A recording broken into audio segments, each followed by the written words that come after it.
We got a nice show for you today, everybody. It's all brought to you by Chevy, but we got the whole gang back together. Myself, Frankie, and Trent. We're talking 4th of July, fireworks. We're talking a video series, The Haters, a 25K match. We got Maverick McNealy on the show. We got a phenomenal voicemail. Trent has met baby Frankie and baby Rory May. So we got just a nice show today, and it's all brought to you by the great folks at Chevrolet and the Equinox EV. Yeah, it's a great show today. Post 4th of July. We were all pretty busy over the weekend. I was driving Chevys around when I was in New York.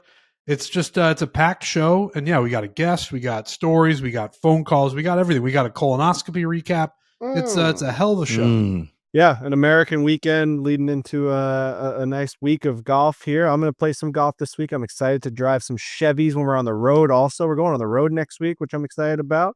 Let's go, baby. No better time than the present. We got a very cool road trip coming up. People aren't going to believe that one. And again, we'll be ripping around the western part of the United States of America in Chevy Equinox EV offers 319 miles of EPA estimated electric range with front wheel drive.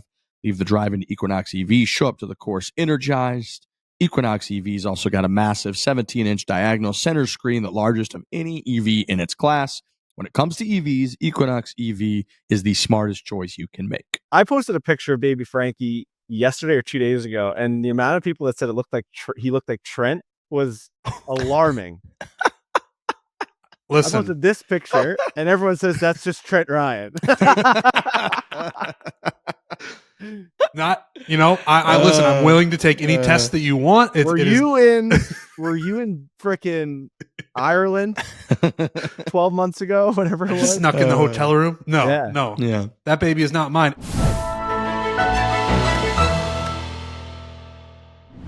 Foreplay, presented by Barstool Sports. We are back. It is July 8th, 2025. Happy 4th of July, everyone. I got to be honest, I didn't get to say that because I haven't been on a podcast in forever. I haven't podcasted in a long time. So we had last week, we were off the second half of the week because of 4th of July. And then like the 2 weeks before that, I feel like I was doing the Barstool Classics on the West Coast. So as we were firing this bad boy up today, we got Xbox Frankie here. I just was like, I don't think I've podcasted in forever. So I never got to say happy 4th of July, but happy 4th of July to everybody out there. We're not the most technically savvy group of guys here. So, I mean, I've got 3 microphones in my hand right now. None of them work. All 3 of these that you're looking at right here on the screen on our YouTube page do not work. A lot of equipment, ton of money in these 3 right here. What the problem is that the little USB ports on these are so delicate. They're like a dainty little flower. What did Sir Nick Faldo call me when I didn't want to take the scotch? Was it a delicate flower? A delicate little flower. So if you move these any sort of way, when you guys were doing your little bit, you guys were doing your Imagine Dragons bit that whole time. Right. It's so funny too, because ever since then, like I didn't drink any bourbon or scotch, nothing. And ever since then, I now enjoy that stuff. I think it was probably our trip to Scotland that really kicked it off, and then our trip to Kentucky that really Bonahaven sent it home. Was it Bonahaven? That's Bonahaven. That stuff was unreal, unbelievable. But yeah, no, I really didn't want to drink that scotch with him. I was like afraid of it, and he called me a delicate little flower. But anyway, long story short, all the mics aren't working, so I took my Xbox one that I play PGA Tour 2K25 with, and it seems to be working. So happy 4th of July to everyone. Hopefully everyone stayed safe and healthy and happy, and we all had a great weekend. And I know I did. A lot of fireworks, a lot of hot dogs, a lot of burnt patties on the grill when people aren't paying attention to them. It's real good. Yeah, happy 4th of July weekend or post 4th of July weekend. I had a good weekend. I came and saw baby Frankie. Right. Got to meet baby Frankie for the first time, which was great. It took a little bit for him to warm up to me. I think Frankie would admit that as well. Yep. There was some crying and some frowny faces when Uncle Trent walked through the door. Yep. But we eventually got there, Probably not a reaction that Uncle Trent's used to getting from anybody, I'll be honest, I do pretty good with babies. Like I've got cousins and all that, and like they're all, when they were really small, they were all like, "Oh, we like Uncle Trent." So I walked through the door with my head held high. I'm like, this is going to be easy. Like, I'm just going to hold this baby. He's going to smile. And people are going to be like, "You're great with kids." Immediately started crying as soon as I got him in my arms. So he started smiling and we had a good time, but it was rough at first. Yeah, no, you saw all the emotions. I mean, when he's very comfortable, and then you start like passing him around, he starts to like get a little bit agitated. He's like, "Why are you taking me away from where I was just comfortable? Now you're handing me to this Trent." You know what I mean? Like, no, why am I now in Trent's arms when I was just sleeping 10 seconds ago? So yeah, we definitely went through the highs and lows with him, but overall, I think it was a pretty good experience. I posted a picture of baby Frankie yesterday or 2 days ago, and the amount of people that said it looked like he looked like Trent was alarming. Listen, I posted this picture, and everyone says that's just Trent Ryan. Not, I listen. I'm willing to take any test that you want. Were you in frickin' Ireland 12 months ago? Whatever it was. Snuck in the hotel room? No, Yeah. no. Yeah. That baby is not mine. And also, this 4th of July weekend, first of all, I went to the esteemed restaurant Borelli's out on Long Island, which was great. I saw Mr. Borelli. I saw everybody. Everybody was there. Everybody. What'd you get?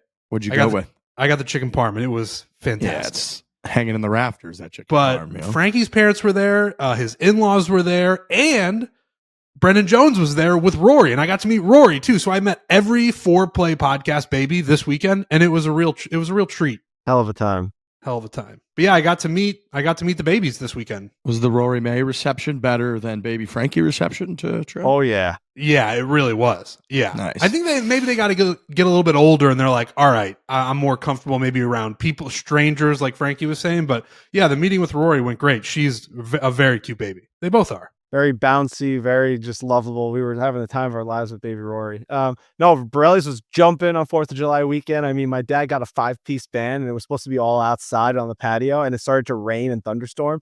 So he had to bring the 5-piece band inside the restaurant. I'm talking full band, drums, bass guitar, 2 lead guitarists, a singer, keyboardist. I'm talking like it may have been a 7-piece band now that I start to do the math. And we walked in with our babies, just hadn't even turned 8 weeks old yet. So we've been pretty like taking him out everywhere, trying to get him acclimated with noises. And like, it's almost like second baby. He's almost like the second baby because we've got baby Jack, it's our godson, but like, we're always just doing stuff now. So it's like, we got to take Frankie with us. We take him to Borelli's, bang, we're hit with like trumpets and trombones and basses. I looked at my dad. I'm like, bro, how loud is it in here? People couldn't even have a conversation. They weren't even able to talk. If you were right across the table from someone, you couldn't even speak. My dad's like, I don't know. I think my dad said they're jumping, is what he said. I'm like, this is a restaurant. He's like, what do you want me to do? It's the rain. So I looked at Trent. I'm like, this is the Borelli's experience. Like, this is a 70-year-old restaurant where the air conditioning was like bumping as hard as it could because he had 300 people in there. It was packed to the gills, wall to wall, and you had a band just blaring, "That's life." I'm like, holy shit. Like, this is crazy. And finally my dad went over and turned. I mean, they had one of the speakers on as loud as it could be. I'm like, they got to turn it down. We're not playing at the fucking Apollo tonight. It was loud for sure. And your dad, I could tell he was nervous about it because as soon as I got there and I went on over and I said hello, he explained it all to me, like immediately. He's like, well, it was raining outside. This was all supposed to be, it's supposed to be outside and it's really loud. But yeah, then they turned it down, but they also played incredible music. They were really good. They were a really, really good band and they were playing the oldies and everybody, everyone that I could see seemed to be having a good time. But Borelli's, man, that place was buzzing. Yeah, it was good. It was a fun weekend. My dad loves it when the people are all there and he gets to see family and stuff. And then the fireworks happened and it was good. It was just, like I said, 70 years. It's fun that like for 74th of July's, we get to go to Borelli's and generations of people get to just go there, have Italian food, listen to music and watch fireworks. Pretty cool. Well, that's what was cool. I know baby Frankie had been in the restaurant, but was that the first time he'd been there? Like when there were a bunch of people there, because he was a mini celebrity in that place. First time, like seeing a lot of the regular customers. Awesome. We walked him around. It was what you would expect Frank Borelli the fourth's first entrance to be at Borelli's. Like all the people in all the booths as we walked to our table in the back, getting up, taking pictures of them. You got people that have been going there for 50 years. They're sitting in booth. We call it section 1, booth 12, like sitting right there. They've been sitting there every Saturday for the last 50 years. They see Frank Borelli the fourth coming. They know Frank Borelli 1, 2, 3, and now they see 4. It's a whole thing. So like you got to bring the baby to the bartender who hadn't seen him yet, the waiter, the hostess, everyone hadn't seen him yet. So it was fun. Was it like Surrey Cruise? That was like the most famous baby in history for a while. The Tom Cruise's baby. Yeah. That's lovely. In New York, you can't, you guys don't fire off your own fireworks, right? We do. It's definitely not legal, but I mean, it's a war zone out here. Gotcha. We walked him around our neighborhood and it was like, we were looking for the fireworks, like see where they were firing them off. And we walked him outside and it was like right over our heads and he jumped out of the freaking stroller. It was like, I was like, we are in a war zone, but it's not as, it's definitely like the local police officer on the block usually like will do it. You know what I mean? Like, Yeah, you yeah, just yeah. know that they know someone. That's why they're able to set them off. It's funny, like being back home in Missouri for 4th of July. I was in St. Louis with all my family and friends. It was great. Played a bunch of golf, and we did fireworks multiple nights, but especially Friday night, 4th of July. And it truly is a war zone. And you forget when you're not in that environment, you know, because I don't do every 4th of July there, but being there, being in the neighborhood, you got to have your head on a swivel, man. I mean, any given driveway within, you know, whatever, 20 houses, there's people just sitting out there in lawn chairs, firing at random, right? It's like there's no real order to it. And it's some people are sending out huge, like finale type fireworks early. Some people are waiting later. There's like sparklers going off. And it truly felt like a war zone the entire time. You don't know where they're coming, when they're coming. And they malfunction a decent amount of the time. So, I mean, people are like, oh, heads up. And they're like shooting fireworks sideways and shit. Overall, awesome watching like the kids. You know, my brother had his kids. A couple of our other friends had their kids out there. Kids get so giddy for fireworks, but also are rightfully so terrified of them. So it's like they want to be out there near when you're like lighting the wick, but then they sprint away as fast as possible. And then when they go off, everybody's jumping and giddy. So 4th of July really is an incredible time, but fireworks are nuts, man. I'm looking and like your whole feed now is covered, obviously, with all the problems of the world and all the horrible tragedies that are going on, but especially that 2-day stretch. It's just like this explosion at this fireworks center here, this explosion at that fireworks center there. You really, it's like we're all just shooting off like miniature missiles all around the country for like 2 days straight. And then we just never do it again the whole rest of the year. So things inevitably go wrong. So I like fireworks, but man, they are pretty fucking scary when they're going off. I'm very pro firework. We did the same thing. We were lighting them off. I don't think they are legal in New York, but they're not coming over and being like, hey, stop doing that. But I will say, for me personally, as soon as 11 p.m. hits and I'm getting into bed, I'm like, I've got my hands on my hips if I hear one at like 11:07. I'm like, hey, let's tone it down a little bit, boys and girls. And then they'll be setting them off at midnight. And then I'm really like, that's how I know I'm getting old, because the fireworks, if they go off too late, I start to get aggravated. And that is something that was not the case when I was a youth, because I was probably the one setting them off at 12:30 at night. But now, once that 11 p.m. strikes, I'm ready to like stand on my front porch and yell at somebody. Oh yeah, I mean they were going forever on Long Island. It felt like it was like 1 a.m., 2 a.m. You still heard the booms. It was crazy. The night before, Saturday for sure. What was it? It was Friday. Friday was 4th of July. Thursday night they started to go, and it's like, what are we doing? We're not even there yet. It's not even the weekend yet. So actually, I went to my buddy's house and we brought the baby. All the babies were there. Then so we ended up leaving at like 7 or 8 o'clock. And I saw Snapchat start to roll in at like 1 a.m. They were setting them off in their front yard at 1 a.m. And I looked at it with disgust. I'm like, those neighbors gotta fucking hate them right now. 1 o'clock on Saturday? No way, man. Come on, imagine. Like you've gotten past it. It's past 11 on Saturday. You did Thursday, Friday, Saturday, and all of a sudden you got these guys out there sending out freaking dynamite. Come on. No, you can't do that. You can't. It makes me look back on my youth, because they weren't legal in Iowa. But me and my buddy Mike would drive to Missouri, speaking of rigs, and we would buy them on the border and come back. And it wouldn't even be 4th of July. It would just be like a random Friday night at 2 a.m. And we would just light a bunch of firecrackers. And it was the most fun thing in the world. But now as you get older, Everyone's it's like ducking. You're torturing your neighbor. Yeah, letting off Roman candle, the whole thing. And you're like, there had to be some humans and certainly dogs who are like, what's happening? What's going on? So yeah, dude, we went and bought our whole allotment on Wednesday night, right when I landed in St. Louis. And then when we got home, you know, the whole way home, kids are like, can we shoot them off? Can we shoot them off? We're like, all right, we'll shoot off. You could shoot off 2 fireworks each person, you know, and that ends up being like 8 fireworks each person. So then Wednesday night, it wasn't late, but it's still 9 o'clock at night or 10 o'clock at night on a Wednesday. And we're just firing off 20 fireworks for no reason. And you're just like, yeah, you can't help it, man. People love the fireworks, but they are fucking scary. They are just scary in general. We had this one. It was the King Arthur was the big finale one. And it was a 12 pack, and it came with its own, rocket launching pipe and tube. And then you put each one in individually. It came with 2 different tubes, so you could shoot 2 at the same time. And when it launched, like the ground shook. It was like doosh, and then it would take 3 or 4 seconds, and then boom, just like a huge explosion. You're like, this is fucking crazy. We're that SEAL we're doing Team this. 6 for like 24 hours. It's like it's a mortar shell. It's just like Crazy. Yeah, and then you wait for it to. Yeah, it's really fun though. You know, shout out to America, greatest country in the world. It is fun. It is fun. All right, a couple administrative things. We got Maverick McNealy on this podcast, sneaky number 16 in the world in the official World Golf rankings.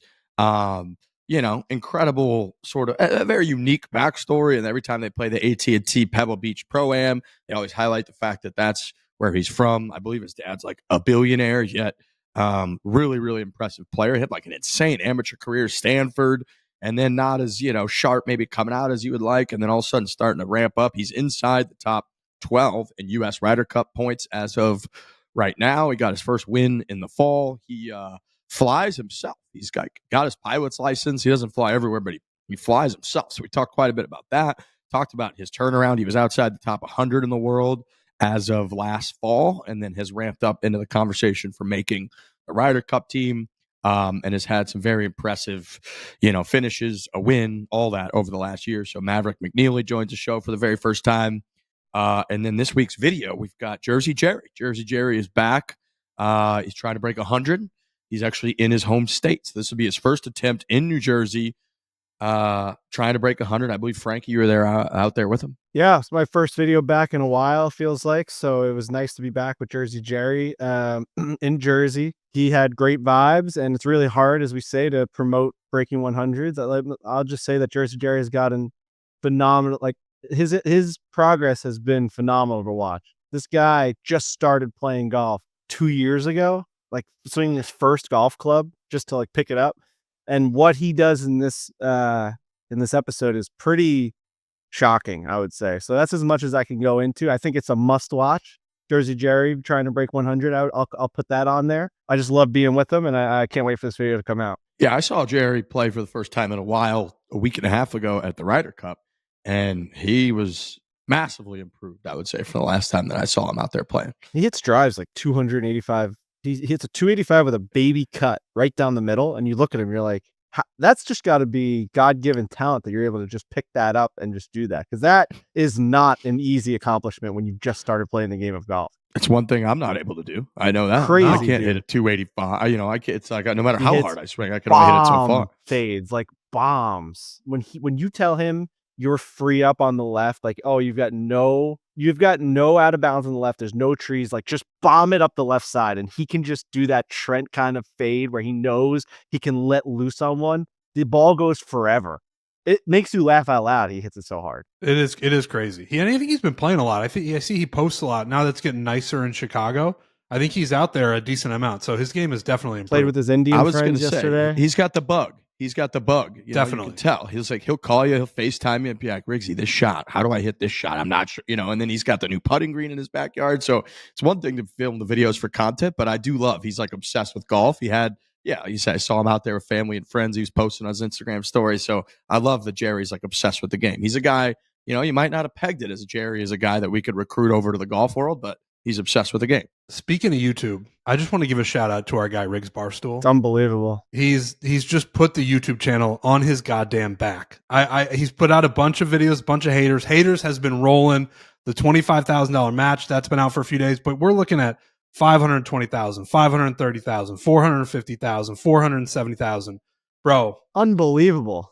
It's been a real joy to watch. And again, it's just you and some random guy. And I remember when, you know, back when Breaking 100 was, you know, really rolling, when we had just started it, and like it would get 250,000 views a week. And we were like, man, and Riggs would always say, like, that's cool. There's like 250,000 people who are just watching. That's like a TV show, essentially. Every week, 250,000 people tune in.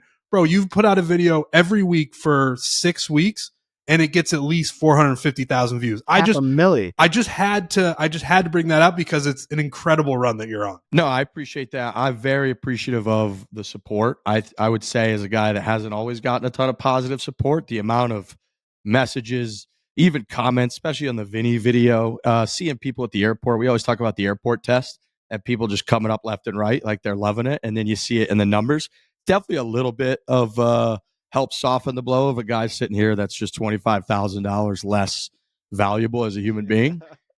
So we could kind of go through and talk about that one a little bit. But overall, yeah, no, it's been a great run. A huge shout out to Jonesy, to Tim's, to Jared, to all the guys that go out and film, because we got our own little side group text, and they've just been buzzing every time it comes out with like, dude, it's on pace to kill it again. So at the end of the day, it is like our job to kind of get views. And yeah, you never know how stuff's going to turn out when you go out there. It's not like golf's not a thing that I'm naturally very good at, as people clearly know. And so to go out there and put your game out there, you really have no idea when you show up what's going to happen. There's a lot of formats that we do that other groups do where you could kind of hide, to be honest with you, on any given day. Like you're out there in like a scramble, you're out there and even an alternate shot, you could kind of like get away with chopping it around and just put your game out there, show up. We have no idea what the, like, credit to Vinny, honestly. Vinny's like the best thing ever happened to me. Like, that guy, people legit were so, they wanted me to beat him so badly.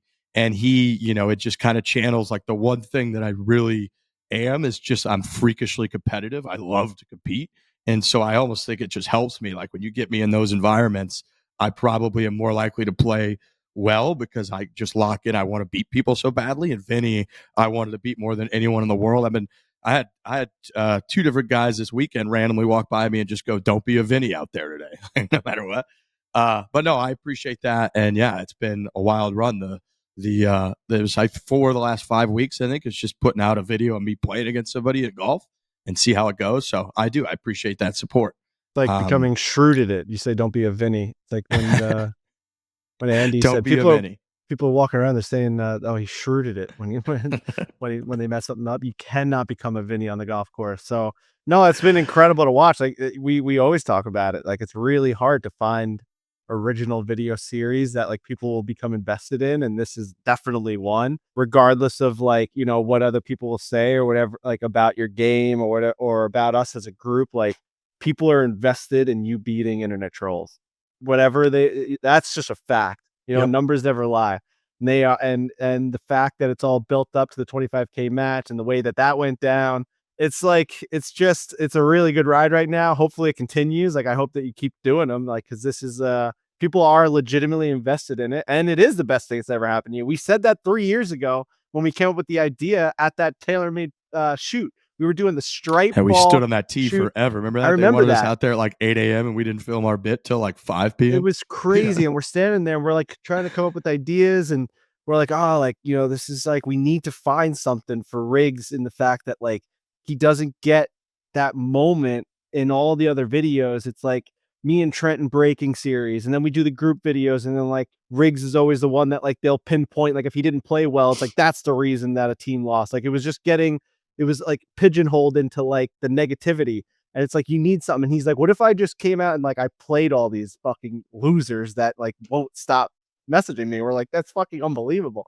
And to see it actually flourish and succeed is insanely satisfying. It's so good. It's so good. I agree. I appreciate that. And yeah, I mean, there was a stretch maybe a year or 2 years ago. I can't remember when that was. Maybe it was a year ago when you guys did the trip with Francis and Jerry, where you guys went across the Midwest, the RV trip. Yeah. And I was just getting a lot of messages that were like, is Riggs even on the channel anymore? Like, what is he doing? He's like not on there, where it's like at that stretch, I was just doing Barstool Classics. Like we're all in sometimes, we're out sometimes. But at that stretch, it was like not playing well, not in as many videos. And it was like, where am I going with this stuff? And so to see it, like you said, like I think Kyle was texting us, Kyle Timms, just being like the summer of Riggs and just sending screenshots of the views. And so, yeah, to see people watching him, investing in him. I had Garrett Clark, who we respect the shit out of that guy. That guy's one of the best at what we do that there is. And he texted me on the side last week and was just like, this is the only video series in our whole space that I'm glued to every single shot, win or lose. Like I can't get enough of it. So that meant a lot. So yeah, I appreciate people watching it. I have no intention of stopping. If anything, like I'll say after the way the 25K match went down, I don't know how like Rory McIlroy or Mito Pereira like go on with their lives after you just have like such a heartbreak. There hasn't been a night that I haven't like legitimately had a nightmare about the shots and how like, and you know, I'll say like golf giveth and golf taketh away. It was like, I'm in this time matrix too with the release. Me and Jonesy were talking about this a lot, which is just the nature of what we do. But it's like, we filmed those hater matches 1, 2, 3. So it was like Philly, Kyle, then it was Andy, the Oyster Fama, and then it was Vinny. And it was like, back to back to back. At the end of April, we filmed those. And then those just started coming out like 3 weeks ago or so. And then in that time, like right after the second one came out, was the Thursday of US Open week when I lost $25,000. So then over the next 2 days or 2 weeks, all the public stuff is like, way to fucking beat that guy. And all I'm thinking in my head is like, no, I just shot 90 with a quad triple finish to lose $25,000 by a stroke. And I'm taking victory laps online because I just beat this other guy that came out. So the time matrix part of it's been crazy, but I will just say that golf giveth and golf taketh away. You fire 75 against Andy, and everybody's like, all right, he can actually do it. Then you come out against Vinny, shoot even par from the tips, 1 over through 12 holes, beat him 7 and 6. Everyone's like, God, this guy's buzzing. And then you finish quad triple and shoot 90 to lose 25 grand by a stroke the next video. So it's just like, that's just golf. It is what it is. I also think that encapsulates the argument that we've been having for years with the handicap police, where they think if you're a 4, you're going to go out there and you're going to shoot 75, 76 every single round. And that's just not how it works. And that's not how golf works. I know we don't have to get into the whole handicap thing, but like, that's just fucking, you'll put up a good number and a bad number, and then it all evens out as you keep going. More people are starting to come around to the fact that like the comments just don't understand the system. And we've been talking about that for like 6 years. Like one guy that got a lot of upvotes in the comments was like, no one understands also that there's no metric to like playing a different course under pressure every single day is essentially what Riggs is doing. True. Where he's showing up to 7 different courses, playing 7 different people, and you're getting 7 different scores. Like if you're a course handicap 9 at a certain place, like there's no saying that, like there's no metric that says like, all right, yeah, on your best day you would shoot like an 81, but now all of a sudden you're playing with 5 cameras for $25,000 and you're playing Pasta Tiempo, where it's like, all right, like what's the average score there now? Is it 86? And then like, are you supposed to play to your average score every single time you're on camera? Like it's very, very difficult to do the fucking math. It's just at the end of the day, it's like people just want to see good golf. And if you play bad golf, they're going to get on you. And if you play good golf, they're going to be like, that's what you're supposed to do. They just don't understand what the system actually is. The handicap system is such fucking, it's honestly stupid. Like I hate talking about it. So I fucking hate it. I agree. I think it's like really pointed out to the people that, like if you're a member of a club a lot where you play in member guests or member members and the handicaps are very prevalent, everybody talks about it. Everybody's sitting in the grill and they kind of know this guy's this handicap, this guy's that handicap. Everybody does kind of agree the handicap system is a little ridiculous, but I don't know that there's like a much better way to do it, but it's like my average score for the year this year is a 80.9 and I'm a 4 handicap index currently. That's just what it is. And I had this conversation with Vinny where it's like, do you understand how crazy this is from my vantage point that like, I've just been telling the truth the whole time. I don't. Right. And I said to him, I don't claim anything. There's an application that claims what my handicap is. I put in the numbers, exactly what I shoot based on the parameters that they tell me to. There's an ESC system, which is like if you make a net triple or whatnot, it goes in as a double, which I just put all the scores in. The app does it all itself and spits out a number. And so I agree that I think that it like everyone that knows a lot of different people that play golf that are certain handicap knows anybody who's like a 4 or 5 handicap could shoot 75 or could shoot 90 on any given day. Back to back videos, it was like 75, 75, 90. Like that's just kind of what it is. Average 80. You know what I mean? Like it's and that's like what my score is. So having said all of that, there's no excuse on planet Earth that I should have lost that match. That's a crumble. That's a definite had it crumble. In the bag. Yeah. I don't like it was Phil Mickelson at Wingfoot. It was just everything was in my control. I couldn't hit an iron all day, but I was managing my way around. I was still going to be able to shoot like an 82 or 83, win by 5 shots. There was 2 different instances on the back 9.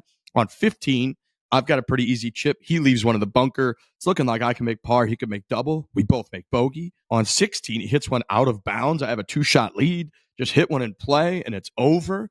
And I make an 8. He makes an 8. And then on 17, it's like, dude, next thing I knew, I'm standing on the AT&T, and I'm like, wait, I'm down. What happened here? And then it's just over. And so me and Alistair have talked about it a lot, where I was like, dude, there's so much that goes into conversations about people collapsing in golf. And it's usually always focused around like the execution of it. Like you look at that Mito Pereira swing at 18, you're like, oh my God. Or you look at somebody yip a putt. I was like, nobody ever talks about like the mental and strategy stuff that just went out the window. It's like, what was I doing? I just legitimately looked up and was like, dude, I didn't even know that there was a creek there. How do you not know? You're playing for 25 grand. I didn't know there was a hazard there at 17. It's like, how do you not know that? Like you're playing for 25 grand. And then next thing I knew, it was just over. and he was celebrating, dancing around the green with all of his buddies who were the nicest people ever. It was like, it helped a lot that he's a very good dude. We had a beer afterwards. He was like talking through me about how to get set up for streaming, which I would like to do because he's a big streamer. Like, great guy. Having said all that, it's like, it's just unacceptable what happened. And I can't tell you, there hasn't been, I'm not going to say a 60-second stretch, but there hasn't been a 10-minute stretch in my life in the last 3.5 weeks where I haven't legitimately had like the most self-loathing, just like, how did you do that? It's also I've talked to people that are, and it's $25,000. Like, that's a shit ton of money, dude. Ton of money. Doesn't matter who you are. Like, Dave loses 25 grand on a bet, and he's like, that fucking sucked. Yeah, sucks. Yeah. I just gave 25 grand to a stranger. I handed it to him. Right. That guy's walking through the airport with 50 grand. It's like, listen, things are good. We've been doing pretty good, but it's still $25,000 that you have to just part. It's a $45,000 like salary. You know what I mean? It's like it's like a low income salary for a year for people. It's a lot of money. Buy a decent car, 25 grand. Absolutely, buy a nice little car, fucking new car. No, I've thought about that a lot. It helps. Like, you should see the way that I'm trying to justify it with like, oh, the videos are getting views. Views eventually lead back to ad dollars, which eventually is getting. It's like, it's not 25 grand in my pocket, no matter what I do. It's just 25 grand. So I can't tell you the remorse that I've We're had happy for about it because we're getting the ad dollars also. You just lost 25 grand. You know what I mean? Right. Totally. Like, because it was just fully Riggs' money. Like, that didn't come from the foreplay fund. That didn't come. We didn't chip in. We didn't buy action on it. It was just Riggs Barstool money. It was it was the right move for me. It's like, dude, I had what I would tell people. I was like, dude, we did our homework. He was legit like a 6 or 7 handicap. I'm a 4 handicap. So essentially, I was getting like a minus 200 or minus 250 bet at even money to win 25 grand. I was like, who wouldn't do that? Of course you have to do that.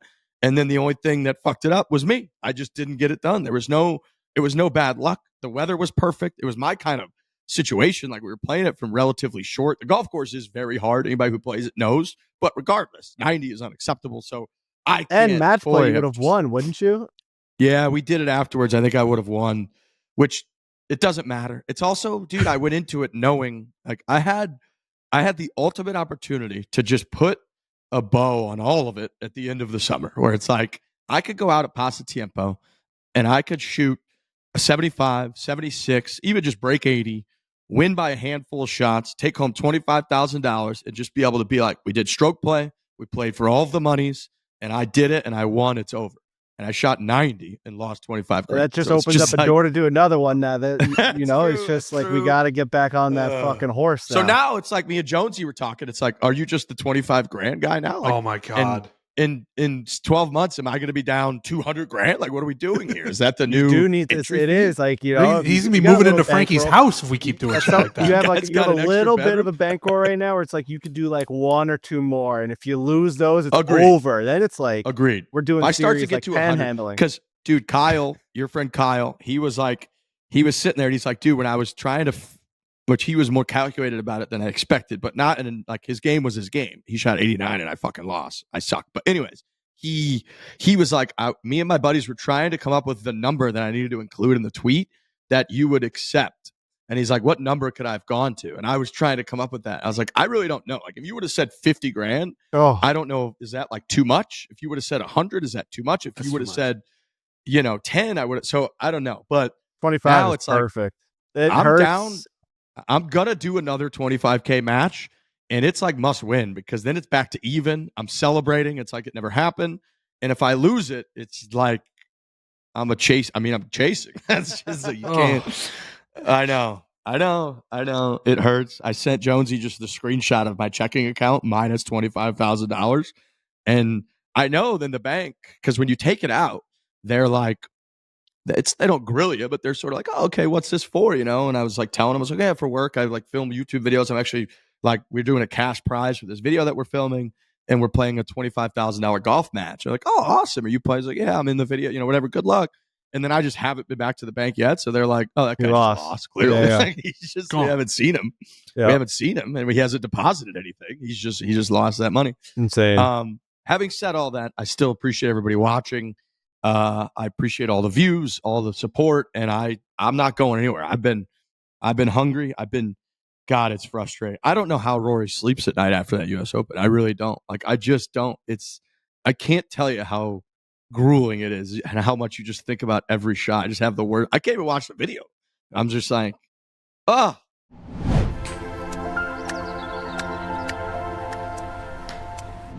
Golf is hard, can be very, very hard, as you hear us discuss in this show, but protein can be very easy with one Hershey's double chocolate made with 18 grams of protein, only 1 gram of sugar to deliciously fuel your golf game again. Only one Hershey's double chocolate is made with Hershey's cocoa. This stuff is unbelievable. Frankie, you were hyping this up a couple weeks ago. Trent's got him right there. The OG right now, we're talking only 1 gram of sugar with 18 grams of protein. Come on. Cocoa. I like the churched up version of cocoa. Hey, you got to church it up, baby. Yeah, no, it's real good stuff. I've got boxes downstairs. I've got the Reese's peanut butter lovers right here at my desk for the podcast. The 1 gram of sugar is a nice touch. It's nice to see that they're throwing different things at you now. They go 3 grams, they go 1 gram, keeping that 18 gram of sugar.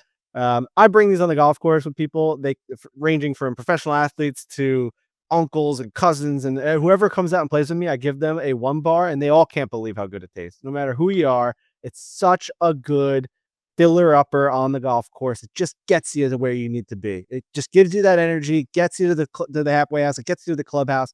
You feel real good out there. Stock these up, put them in the refrigerator little thing on your golf cart, in that little cooler. Make sure they stay nice and cool and firm, and just rip these things on the course. I'm telling you, you won't regret it. I'm telling you, it's probably a function of me just reading left to right, not knowing what was coming, and then it being cocoa.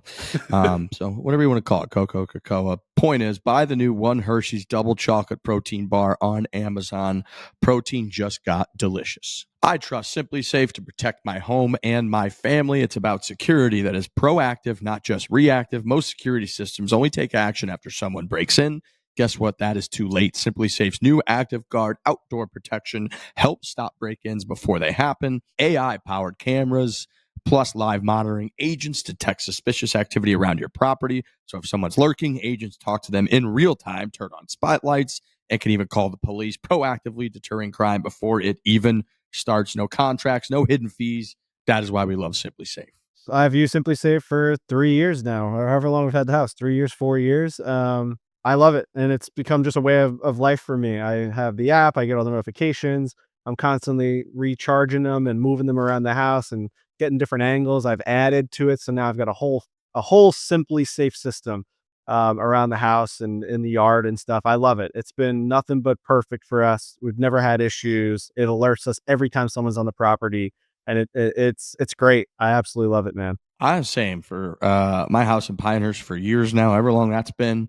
Not there all the time, as folks know. Use a little rental property, so you need to make sure you can check in, know what's going on. We've got the app and then the code lock on the front door, so we can let people in whenever we need to.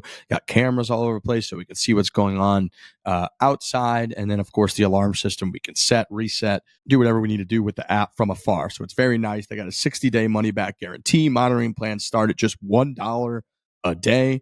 Visit simplysafe.com/foreplay, and you can claim 50% off a new system with a professional monitoring plan and get your first month free. That's simplysafe.com/foreplay. There's no safe like Simply Safe.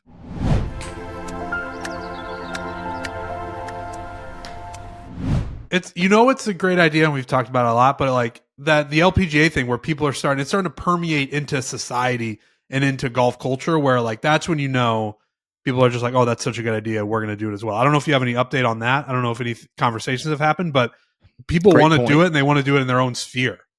We're going to do it. Jonesy and I had a call with the agency last week that represents a bunch of LPGA Tour players. It's definitely a little different than the hater series. Like, you can bring out a Vinny to me and I can handle it. It makes the video better. We don't want to bring out someone that's going to like make young women golfers like super uncomfortable. So we don't want it to be like violently abrasive. I don't even know what to say violently, even like verbally abrasive.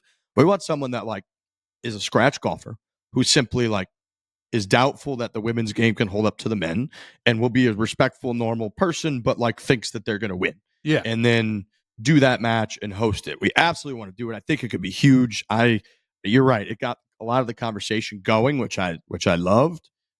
So we're definitely going to do it. We're absolutely going to do it. I think it's such a good idea.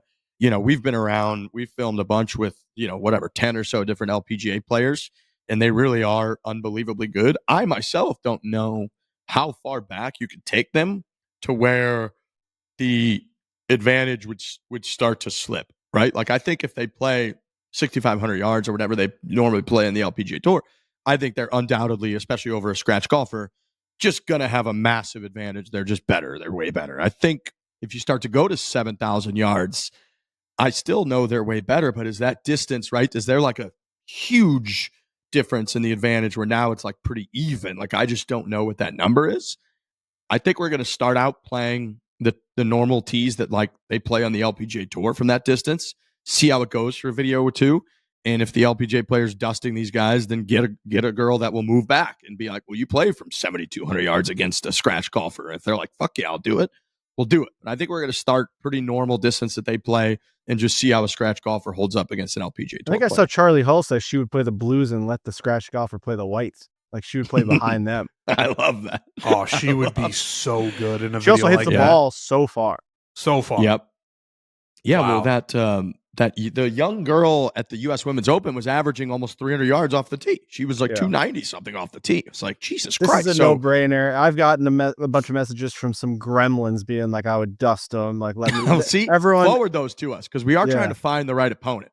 Right, I will. I mean, this one guy's not the guy, but like he'll make them cry. But like, there's a lot of people that are very, it's going to be a hard spot to be because you're essentially like signing up to get canceled. It's like you're out there being like, I don't think the women's game is good enough to beat me. I'm just better. And like, you're towing the misogynistic line. You are towing the misogynistic line out there. You're just like, I know they're pro, but like, she's a woman. I can obviously be right. Is what you're saying. There is no way to get around it. Like, you're claiming that they have no chance to beat you. I do think it's been a conversation for a long time. Like this, that's the reason the debate was sparked when Riggs was doing his thing, because it doesn't have to be like he's saying, it doesn't have to be abrasive. You can be like, it's almost like an experiment. Like, I want to see a guy who's a scratch, how he would do against an LPGA Tour player. You don't have to be like in the way that we're all like assuming they would be. It can just be like, it's golf, and like, what are the levels actually, and what do they look like, and how good is this guy versus, like, I think it can be that way where it doesn't have to be like the guy's going to be a fucking asshole. And the LPGA players actually deserve this chance to show just how good they are. In reality, totally agree. They deserve the platform to be like, because they are fucking good. We do these videos, man. They are so good at the game of golf. We watch Charlie Hull, we watch Nelly Korda. Now, these are some of the best in the game, but they don't miss a shot. They are on the pin every single time. They're hitting absolute bombs. Tiger Woods watched Nelly Korda hit balls. He laughs out loud. He's like, this girl's unbelievable at the game of golf. Like, they are so good. So that's what they deserve, is the chance to show the world. Yeah, it is an experiment. It's like a control. Like, the control is everybody's, everybody's best, like the best guy in everybody's group. Like, they all say that they would dust an LPGA pro. Like, you're setting now the bar of like shutting all those people up, not just the guys that they're playing. It's like everyone. Like, I don't know. This is actually how good we are. You beat them 3-4, whatever, 4-2, and it was over. The next time people are together, like they're playing golf, and they have this debate, hopefully one guy has seen the video and he's like, no, it's right here. We can watch it. It's like always the debate about, could the best college football team beat the worst NFL team? And they've never done it. And I would fucking love to watch that game. But like, it would be a really interesting idea and an experiment. This is the exact same thing for the golf world. Yep. And I couldn't agree more that I think it is such an awesome opportunity for any of the LPGA players for exposure, for getting coverage that they don't get, right? Like, this will be, when this goes down, if it's done right and everything, this will get more coverage than almost any tournament that they do or play in throughout the year. I mean, this is going to be talked about. This will be remembered. And so, we had that conversation. We're going to continue that. We're going to try to get this bad boy going soon, because I think it's a great idea. But it's a spinoff from sort of how this whole series has gone. And there's if you look at like the Dave versus Jerry like grudge match that they did, like, this is in golf. This is an opportunity for people to just be like, fuck you, I think I could beat you, and like go at it. And so we're happy to be the people that do that. So we're working on that. Very happy to host that, and hopefully we get that done pretty soon. But yeah, it's been a hell of a run. 3-1 against my opponents this year. It just happened that the one loss was the most costly, but that's okay. We're gonna keep going. We'll see where it ends up. But thanks to everybody for watching. All right. Moving on, little John Deere Classic, Trent's tournament. You guys have been to this course multiple times now. Trent, you've done a couple different videos at TBC Deere Run. One of my good friend Andrew Martin back in St. Louis, Bogey Hills Country Club member, he played TBC Deere Run a couple years ago, and it's his favorite course I think he's ever played. Like, as we're watching the coverage, he went through, it's like, oh, this hole's amazing. And once again, I think they were saying for the last 5 or 6 years, something like that, it's come down to a playoff. So I know we give it a hard time, and it doesn't always have the strongest field. It had a hell of a field this year. Max Homa being in the mix helped a lot in terms of big names. Jason Day was there. There are a lot of big names in the field, and Max Homa had a great run. He finished, 2 strokes out of the playoff. I was sitting in bed, kind of recovering from 4th of July weekend, watching this whole thing. That 18th hole was phenomenal. It's like right on that edge of like, if you hit a really good tee shot, you can have a pretty good birdie look. If you don't, you're going to struggle to make par. And then Brian Campbell, of all people, who's got 161 mile an hour ball speed, which I love. That is like way down towards the bottom. You're watching like Max Homa was hitting like 183, 184 ball speed with his driver. And this guy gets it done. He was kind of cocky. Like, he finished 45 minutes before the other guys. He was just sitting in the clubhouse chilling. Like, everybody goes to the range. He was just sitting in the clubhouse, came out, striped one down the middle, and then hit this sick little draw at the pin and won his second tournament of the year. So great little tournament there at the John Deere this week. It is a great tournament. It's a great golf course. The people there are great. Like you mentioned, we've done a couple videos there. My dad and I and Beef were just there like a month ago. We shot a Breaking 85 out there, and they're just the nicest people ever. I know my mom got like the card from the tournament director, and they went this weekend to the tournament, and they got hooked up and had a great time. So shout out to them. Shout out to Peyton, who's always been very good to us, helping us get tee times. And yeah, it's a great tournament. I won't lie to you. I was rooting for Max Homa to win it for a multitude of reasons. All due respect to Brian Campbell. That's a hell of a win. I think it's $1.5 million paycheck. But like, having Max Homa win the John Deere Classic would have been, well, first of all, we really like Max and we're always rooting for him. But that's just, you have to talk about it then. Because again, all due respect to Brian Campbell, but that's not exactly moving the needle on the internet. If Max Homa wins it, it becomes like this whole thing. Then maybe he's got to keep going back there and he's going to talk about it. So I was rooting heavily for Max, and I think everybody was. But yeah, it's a great tournament. It's also gets kind of screwed now because it's 4th of July weekend where people are clearly out and about doing other things. But it's a great golf tournament. Great golf tournament. Yeah, we love their time there. It's a great golf course. Not easy. It's definitely not an easy track. So, I mean, the fact that these guys play so well there, when you get to play a course that PGA Tour players play, really does, blows you away at some of the shots they're able to hit, especially under pressure. Max looked great all week and weekend, and then started to fall apart. A couple bogeys on the back. It's like, God damn, Max, like this was the one. Everyone was pulling for him. He had all these quotes. Do we have the quotes of what he said about the just Twitter and the internet? I think this is where people are not turning on Max, but you're seeing a lot more negativity toward him online because he's kind of like not asking for it. But when you call out all golf fans on social media, you're going to get like the psychopaths that kind of hit you and slam you harder.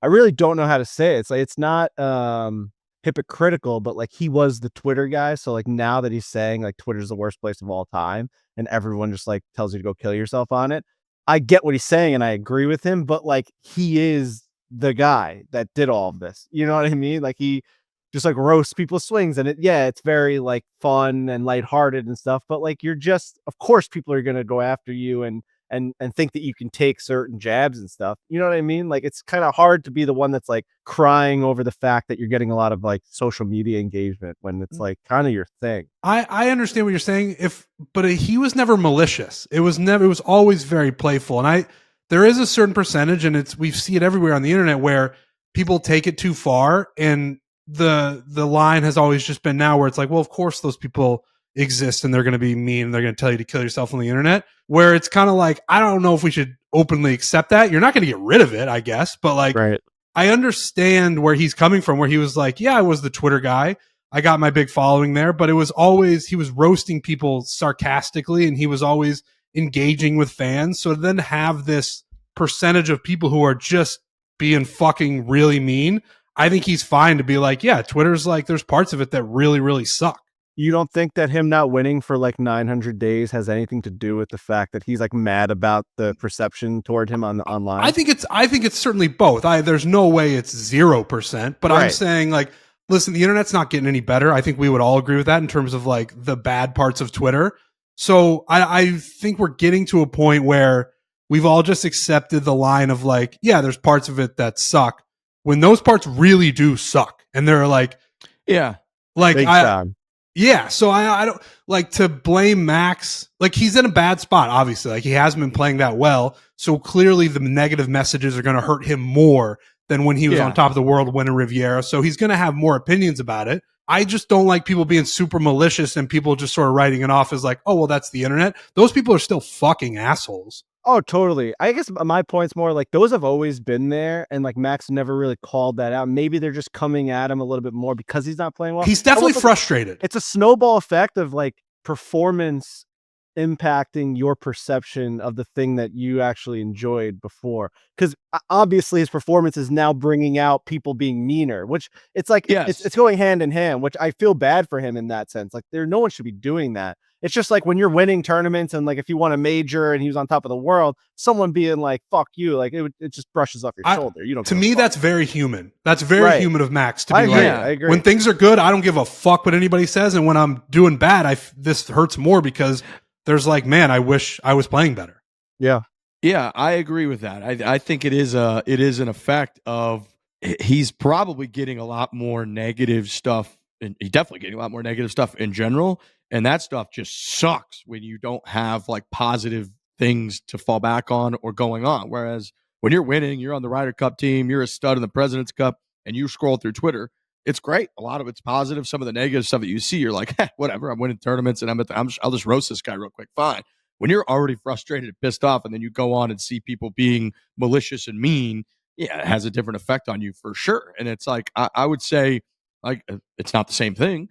But I don't know, 2 weeks ago when I beat Vinny, I'm all over Twitter. It's great. Last week when the video comes out where I lose 50 grand and shoot 90, I don't want to lose. I don't want to look at anything. Yeah. I'm like, fuck that. That's just like human. Yeah, it's just human nature. Totally. Yeah, it's kind of human nature. So I get that. I know what you're saying, Frankie, and that like you're the Twitter guy, and then just because you're playing poorly, you can't be like, no, well, now Twitter's the worst thing ever, but it wasn't the worst thing ever before. It was like, I understand that, but I think it's a lot more of like, it's human nature, and it sucks when things are not going well, when you're incredibly frustrated. The internet is a certain corner of it, a horrible place, and you're probably just more likely to like highlight and focus on how horrible of a place it is when everything's going a little shittier for you.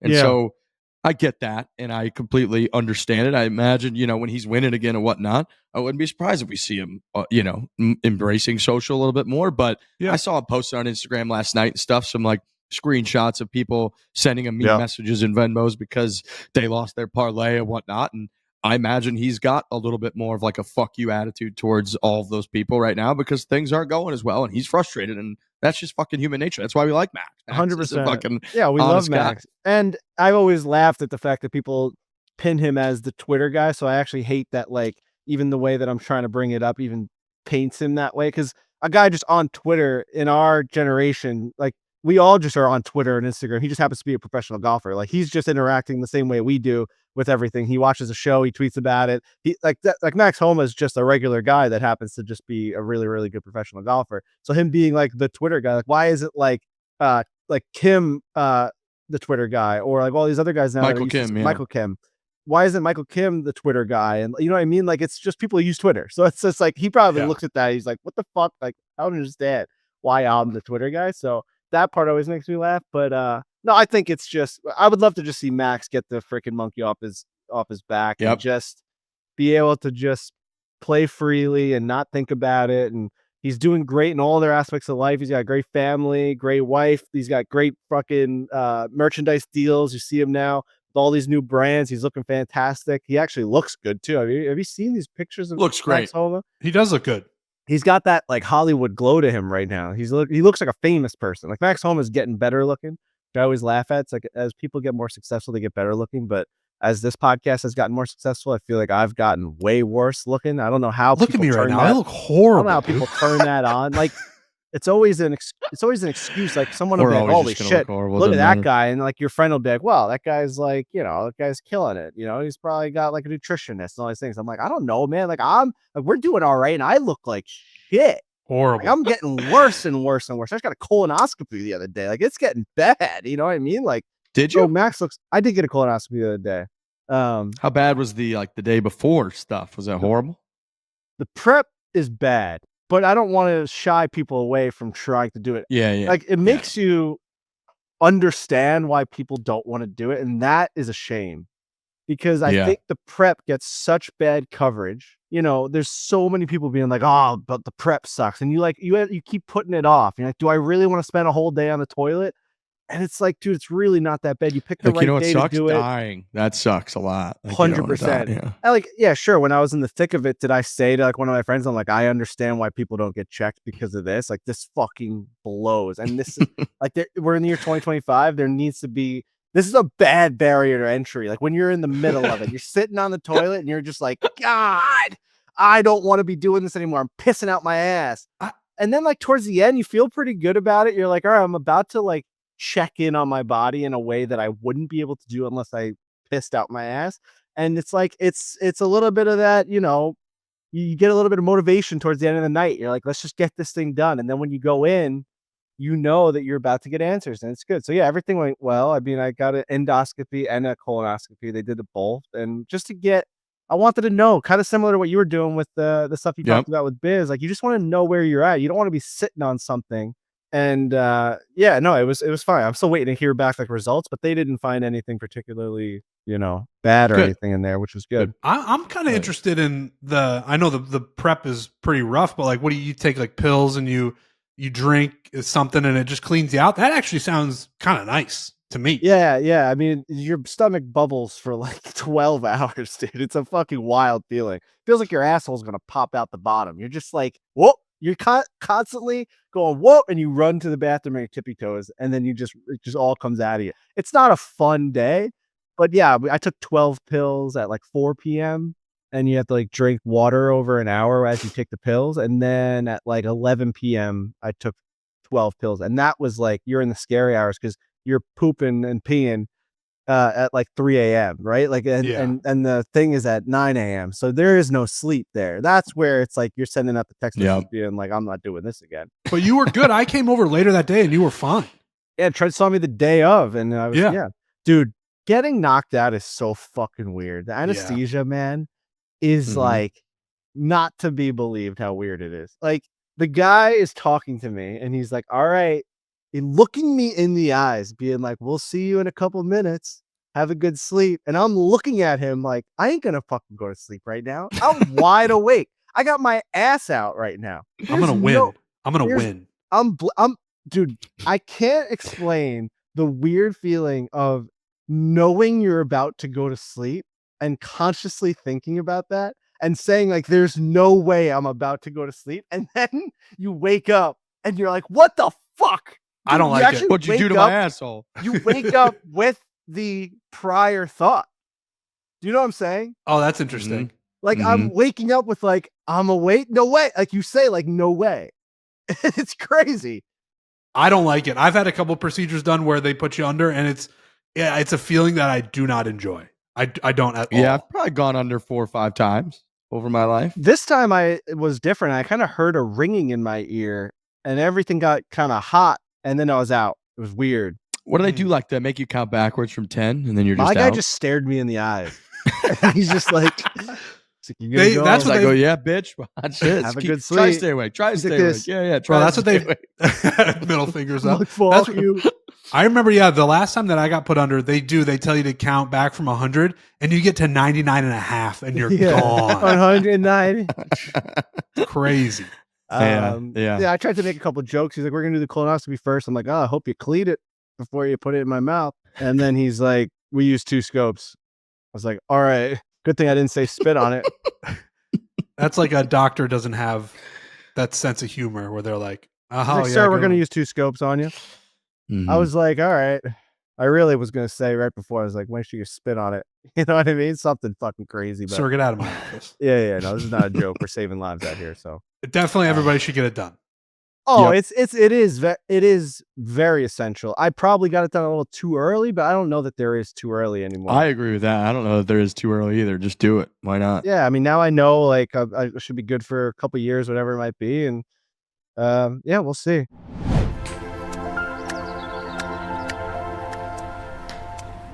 This summer, the sun's out, and so are the fresh cuts at Sport Clips Haircuts. It's the perfect place to cool off, watch some sports on TV while also getting a precision haircut from stylists who just get it. They've been specially trained to cut men's hair. Take your haircut to the next level when you ask for the MVP haircut experience. This is what I always get when you go in there. They give you the nice warm towel. They give you the shampoo with the massage. They cut your hair. You're watching the game on there.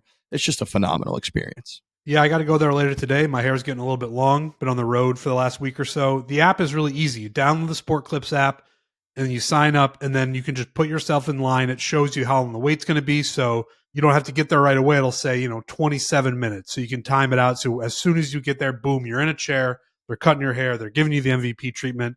I love Sport Clips. I go there all the time, and they're the best. They actually are the best. Or the Sport Clips, I got myself. You can see I got a nice little 2 on the side, clips and tops. Handsome. Yeah. Very Yeah. handsome. Look great. A nice little haircut up there. Clean. Look, Sport Clips always does me right, man. Going into a 4th of July weekend, Summer I had cut. to get it done. Jumping in the pool, you don't want that weird hair like all over the place. You want it to be nice and tight. Felt real good jumping in, jumping out. Sport Clips, yeah, you get to watch the game. They got all the aromas. It's unbelievable. And for this summer only, you can swap out the classic hot steam towel for a refreshing chilled towel. It's an icy alternative that's the perfect way to defeat the heat. Sport Clips, it's a game changer.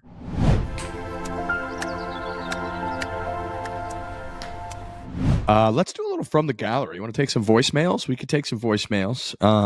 I got a couple other things we can go through after at the end before if anybody else got anything on their list. But I would love to hammer home a couple voicemails, 646-685-4717. And voicemails from the gallery brought to you by Truly Unruly Lemonade. Combines the high alc fun of Truly Unruly with everyone's favorite, which is lemonade. 8% ABV, 100% delicious. We'll be drinking these things when this podcast comes out in LA for the Barstool Classic as it rolls on. 4 supercharged lemonade flavors, Bumpin' Blue Raz, OG Original Lemonade, Punched Up Pineapple, and Wild Pink is the official hard seltzer of Foreplay. That's us. Level up your lemonade with Truly Unruly. Find Truly Unruly Lemonade at a store near you or visit www.trulyhardseltzer.com. Again, 8% ABV. They're 100% delicious. You're going to enjoy the hell out of them. So go check those out. Let's hear a little voicemail there, Jonesy. Can I do my own voice now? Did you guys see this? Did you guys see this hypothetical that was going around on 4th of July between Joey Chestnut and Usain Bolt? Have you seen this? Did this come across your desk? it did, yeah. Man, this got me going. And it got me going too late. I had left the party and I'm in the car with Adam. I'm like, God, I wish I was arguing this with the boys right now. I was laughing to myself. The debate is if Usain Bolt and Joey Chestnut both started at the start line of a 100-yard dash and they had to eat a hot dog and run 100 yards. Who wins that race? So wait, it's one hot dog? One hot dog, and then you got a sprint. Who wins the race? And I think Joey Chestnut might double him. I think he gets to the fucking finish line and he starts running backwards. I think Joey Chestnut, it's not even close. Joey Chestnut can eat a hot dog in less than a second. Usain Bolt, if you're telling me he's got to do the and show when it's gone, it's over, bro. That shit's not getting down for a minute. Right. So the discussion becomes, how fast did Usain Bolt run 100 meters? It was like 9.4 seconds or something. Right. So meters, how long? Sorry, yeah. What's that? I was saying yards. Yeah. Oh, yeah, 100 meters. So how long? 9.58 seconds, Trent Daddy. Wow, it's pretty close, actually. And yeah, that's unbelievable. And it takes if you eat a hot dog, if you just eat a regular hot dog and bun, and you're not Joey Chestnut, it takes a good amount of time. Oh, so as long as Joey, a minute. Bro, Joey Chestnut's going to eat that hot dog in the blink of an eye. It's gone. It's already gone. Yeah, I agree. I think it's Joey Chestnut's not even close because also, don't get me wrong, Usain Bolt's going to crush Joey Chestnut in the run, but even one of the slower runners, if he's just a normal human runner, he doesn't lose by an unbelievable amount in 100 meters. It's only 100 meters. No. He's going to be run a few seconds. It'd be 15 seconds. Right. That's what I think too. So it's we're talking about a 5 to 6 second difference in the hot dog, it would take him forever to eat that hot dog. Even if, all right, so when you regularly eat a hot dog, obviously you're pretty casual about it. You're not racing Joey Chestnut in 100 meters after you eat it. But if you try to eat a hot dog in a bun really fast, as a person who's not Joey Chestnut again, I don't know how fast I could do it. It would still take me like 45 seconds. I think the gap in hot dog finishing is way larger than the gap in running, which is insane to say about Joey Chestnut and Usain Bolt. I think it's that impressive how fast he can eat. I think it's more impressive how quickly he can eat a hot dog than the fastest runner of all time can run the 100-meter dash. I agree with that. You are right. The gaps that you laid out, they are so different in Joey Chestnut's favor that he would win. The crazy thing too is, and it might not happen, but like we are living in a world where they should just do this. They should do this. Like I understand that Usain Bolt's not in his like prime anymore, but he's still super fucking fast, I would imagine. And Joey Chestnut clearly still the GOAT. So like let's run this up. Let's do it. He would eat that hot dog so fucking fast.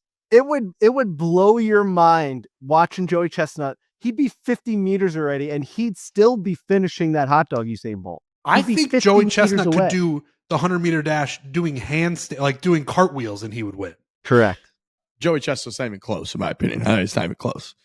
Because then people are going to be like, oh, well, what if Usain does the same stuff as him, where it's like he eats the wiener and then dips it in the water? It's like, these are all things that Joey Chestnut is so good at that even if Usain Bolt tries to do it, he's 1,000 times faster, Joey Chestnut. We're talking about something running that everyone can do.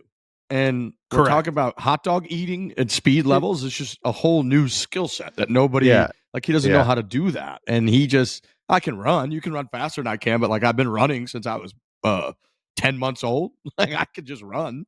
It's a shame I saw this at the end of 4th of July because there's so many, I would have loved to get the boys going on this and then also just doing it ourselves, right? Like someone eating a hot dog, seeing how long it takes and then running. Yep. Like we could have been doing this all weekend long. I was with them all weekend long from Thursday to Sunday, and I didn't bring it up once. It's a shame. Yeah, I would love to know the times, like the range of times. Because you think Joey Chestnut's going to be max 17 seconds to do all that. Yeah. So how would I do? How would I do? I don't think I can eat a hot dog that fast. I don't think I break a minute total in this whole thing. Yeah, it'd be close. By the time I'm done swallowing it all, I think the fastest a normal person could do it would be 30 to 40 seconds. You shove the wiener all the way down, and now you've got this huge clump of just bun, and you're just dipping, and you're chewing, and you're laughing, you're coughing up. You can't believe how much bread is there. And Joey Chestnut's gone. He's gone. He's running backwards. You don't happen to have any leftover hot dogs and buns at your house, do you? I probably have a hot dog bun downstairs. But I was thinking, I want to watch you. I want to watch you. I want to see you try to do it. That's okay. We can get one. We can get one going. I don't know. No. It's okay. Because I'm just curious. A regular person eating a hot dog like that, how long does it take? I have no idea. How fast could you get a hot dog prepared right now? Let's go to the voicemails. I'll see if it's even possible. Because we could just we could guesstimate the running. It's probably going to take you 15, 16 seconds or something. The hot dog is the important part for sure. Is your hot dog make a phone call? 10 seconds? Is it a minute and a half? I have no idea how long it's going to take you to Frankie make a just hot hopped on the phone like he was closing a huge deal. He's like, hold on. We'll see how we can get this hot dog going here. Well, let's do another voicemail while he's how long would it take to get a hot dog made here? Is that possible? I guess you could just get a cold hot dog. Oh, we don't have hot dogs. Oh, all right. We'll do it on the next show. All right. How's the baby doing? All right, bye. It's good. Imagine being in this life and you're married to Frankie Borelli and you got an 8-week-old kid and you get a call and the question is, we got any hot dogs? How's that baby doing? What's going on down there? Monday, 12:25. All right, maybe on the next show we'll do the hot dog. Yeah, I think that's right. All right, what other voicemails we got? Hey, how's it about us? This is Ikaika from Haleiwa, Hawaii. Huge fucking fan of the program. Hey, I got one question for you. Have you guys ever had one dream where you're in a living room or some enclosed space and you're trying to hit a golf ball out into the open? You have all these people watching. But whenever you try to swing, you don't get enough room. So you re-tee the ball to a different area. But every time you try to take the club back, you don't get enough room, so you're just picking up the tee and re-teeing, going from place to place, trying to find one place where you can just swing and smash the golf ball, but every time you just don't have enough room, and this happens over and over until you wake up. I have this dream every once in a while. I think a lot of people have the same kind of dream, wondering if you guys ever had this, and wonder, what it all means. Anyways, hope you guys all tune in. If you ever come into back to the islands, we'd love to see you guys again. Aloha. Cheese! I love that guy. Greatest. I love I've that ever guy. gotten. And he's from Haleiwa, which, by the way, I spent 2 weeks there after I graduated high school. My buddy's family is from there. It is the most beautiful place on planet Earth. Oh. It's paradise. It's on the north shore of Oahu. If you ever get a chance to go there, anybody jump at it because it is the greatest place. Dude, we have it's to go amazing. visit this man at some point. I want to go to that place and I want to see that man because it's an awesome call.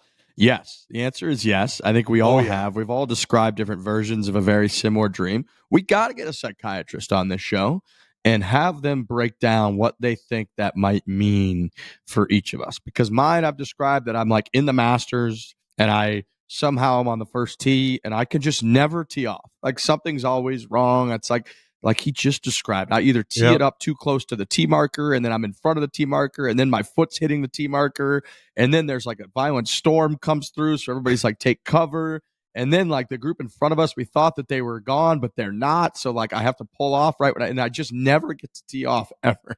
Totally. It's scary how similar all of ours are because it's got to be super common. And I don't know what that is. Maybe this thing is a freaking simulation and that's just like hardwired into our brain of us like not completing something and we all share the same kind of dreams. But no, I have two of them. I have three of them that I rotate through and it makes me sick to my stomach of this guy even just describing how similar they are. Where like I'm legitimately at like a family party and someone wants to see me hit a drive and I somehow have a club in my hand and I'm like, all right, like, and then like I can't get it done. Like he's saying, like you got like I'm always hitting the back wall and you like move forward and now like you're still hitting the wall and then you wake up. Or there's one where I'm a waiter and I can't get the food to the table no matter what. They're like, I just can't do it. I keep going there and they're like, where's the food? I'm like, I don't know. The kitchen didn't have it. You just can't get the food to the table. And the third one, which is way more common for me than the golf one, which is bizarre, is I've been asked to play for the Islanders. They've like asked me to fill in and I walk in through the same doors of like this huge arena back door and I'm in this locker room and I can hear the Islanders like walking out into the ice and I can't get anything on.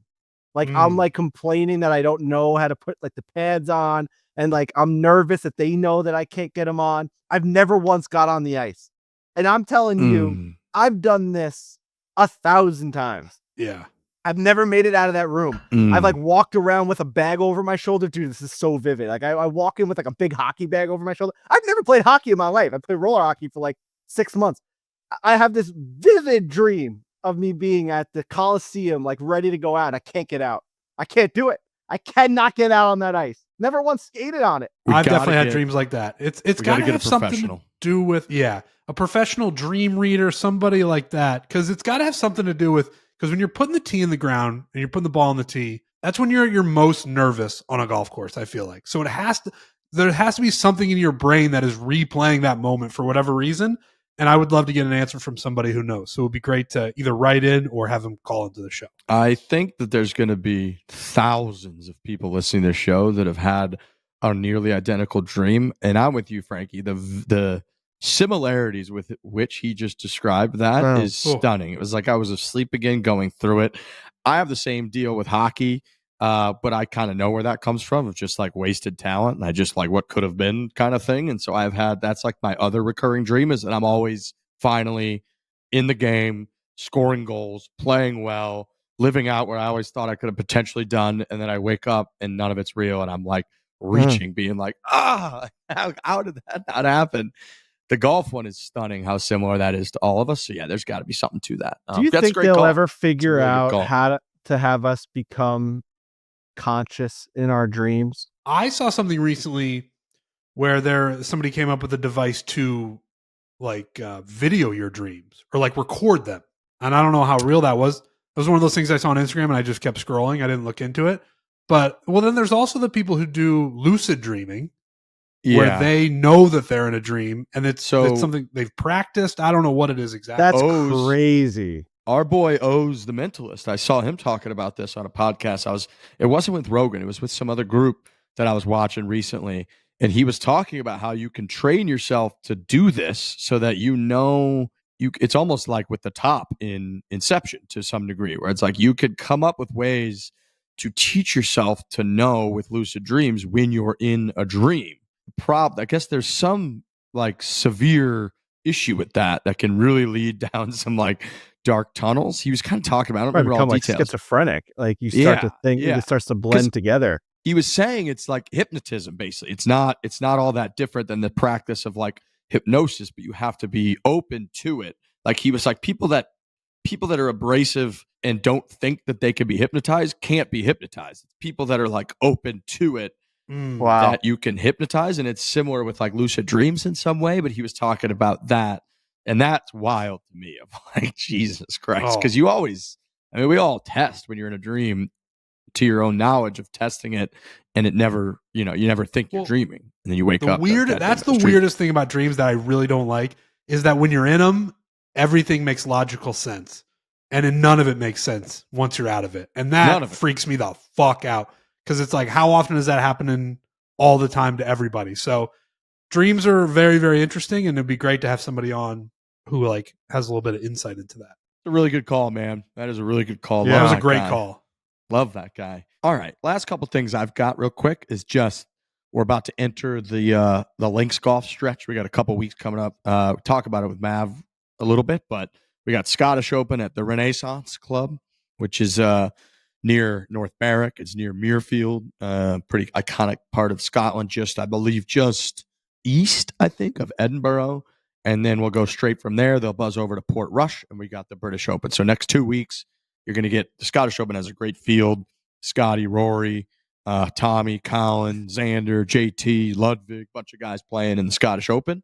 And then, like I said, head right over to Port Rush. It'll be a home game for Rory, home game for Shane Lowry. They just put a video of him returning to Port Rush. He obviously won there in 2019. So there's a cool video on YouTube of Shane Lowry if that wants to get you geared up. But you're going to be hearing you're going to be seeing a lot of social clips. A lot of the guys that are playing in the Scottish Open, I'm sure, will go take like a little twilight spin at North Berwick because it's sort of this like iconic old school course. There's like a wall that you hit over there. It's on my top 5 bucket list courses I would love to play as North Berwick. And they have a good social account on their Instagram. They always post all kinds of clips from whenever people stop by and play. So you'll be seeing a lot of that stuff. So get ready for Scottish, Irish, golf. None of us have ever played. Did you play any golf when you were over there, Frankie, in Ireland? We played at Ashford Castle. We just did a 9-hole thing. It's where Rory got married and a bunch of pro golfers. There's photos of them all playing this little 9-hole executive course right there on the water. It's amazing. It was a lot of fun. My dad and I went out there and got to play. They had TaylorMade clubs waiting for us at the first tee. It was like the best. Amazing. It was the best, experience ever, but didn't play any like true Irish golf. This was a little bit more parkland and It's the number one spot when I tell people I haven't been that they can't believe that we haven't been is to play golf in Ireland. So we got to do that, but it'll be focused level over the next couple of weeks with Royal Port Rush and the Open Championship and the whole deal. So folks, gear up for that. Otherwise, I think that's all I had on my list, gentlemen. Anybody got anything else? No, I don't think so. I think no, I don't got much. Great. Well, we'll throw it to Maverick McNealy to kind of round out the show. And then once again, we'll be back Thursday. We'll keep ripping all the way through the Open Championship. So we got a couple big events. Enjoy the week. We'll see you Thursday. Hit it hard. Hit it hard. Hit it hard.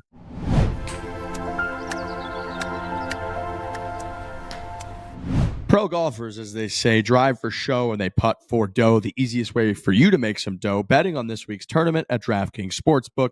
From the opening round through the championship Sunday, DraftKings Sportsbook has you covered with live betting, player props, and so much more. If you've never bet on golf before, it's easier than you think. You just pick something quite simple, like a golfer to win the tournament, and make your pick. Here's something special for first-timers, by the way. New DraftKings customers, bet $5 to get $150 in bonus bets instantly. a couple big tournaments left here with them going overseas. And then we've got the playoffs coming up, so you can still get involved with betting on golf. And again, it's easy with DraftKings. I went to the Mets-Yankees game on Saturday. Not a fan of either one of those teams, just wanted to go to a ball game. And I bet on Ben Rice to hit a home run. It did not end up happening, but it's just fun. You're on the train going to the game, and you're like, how can we make this a little bit more interesting? Boom. You put in a prop bet like that, one guy to hit a home run, they got everybody on there. So it's just fun, especially if you're watching something that you're not necessarily a fan of either one of the teams or any of the golfers, but boom, you put a little money on it in the DraftKings Sportsbook, and it brings on a whole new meaning. Yeah, I mean, if you look at the Open Championship, obviously a couple weeks away, but you got Scotty Scheffler plus 450 as the leader right now. What's Tommy Fleetwood at? Tommy Fleetwood's 2,500. I'm betting that. Come on. I'm betting that today. You got Bryson DeChambeau plus 1,800, John Rahm plus 1,200, Rory McIlroy and Scotty, the only guys at 450 and 700. So it's obviously a little early. They're all going to play the Scottish this week, but I like Tommy Fleetwood right now if we're doing early picks. Oh, yeah. Had that taste. He has that anger. Right He's there. got that drive. He's got that Rory McIlroy drive we talk about. Chip on the shoulder. Hitting balls into walls that have no yardages on them. Maybe he's doing a little bit of that. And maybe Tommy Fleetwood's sick of it. Maybe he's just had enough of it. He's taking the piss and he's ready to rock. Oasis is back. Like Tommy Fleetwood might be just rolling now. Make sure you download the DraftKings Sportsbook app now. Use the code FORE, F-O-R-E. That is code FORE. For new customers, get $150 in bonus bets instantly when you bet just $5. Only on DraftKings. The crown is yours.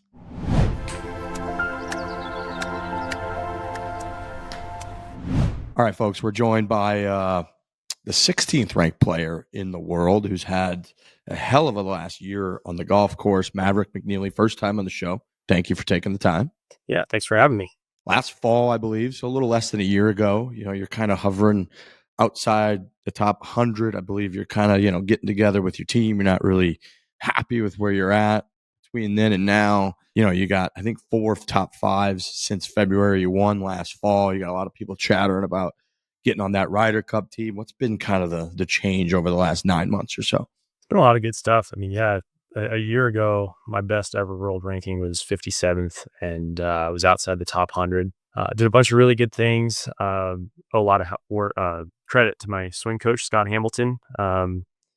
Basically going from underneath, stuck under the plane, hitting a lot of blocks and hooks, to on top of it, hitting more cuts. Hired my brother Scout as my caddy, which has been a lot of fun. He's been awesome. We're having a ton of fun out there. He's working really hard and doing great. And really, my wife's been traveling with me the last year and a half, which has made a big difference. Really different than sitting alone in a hotel room and just having your best friend out there and just doing a lot of good things. It's like my best friend at my wedding said, it took 9 years to become a quote overnight sensation. I wouldn't say that, but it's just a lot of years of work have kind of started to pay off, and I'm really happy with it.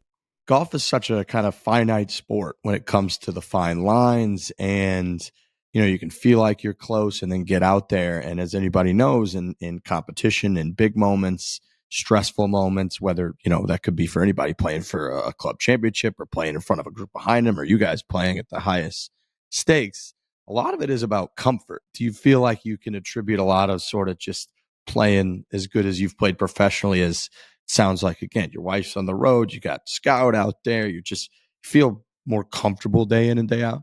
Totally. Yeah. A couple of years ago, I would be mentally and physically exhausted, leaving a road trip, and I just couldn't wait to go home and see my family, see my friends, and everybody. But now I kind of have that group on the road with me, and it's made a huge difference. Being able to wind down faster, because you play at a level up here, and the faster you can wind down and actually start to relax, it charges up your battery faster and you're burning it less. That's huge difference. There's nothing like home, and I'm home 15 to 17 weeks a year, so you kind of have to make the road a little more comfortable that way. So do you feel like with the the name Mav that you were sort of obligated to get your pilot's license?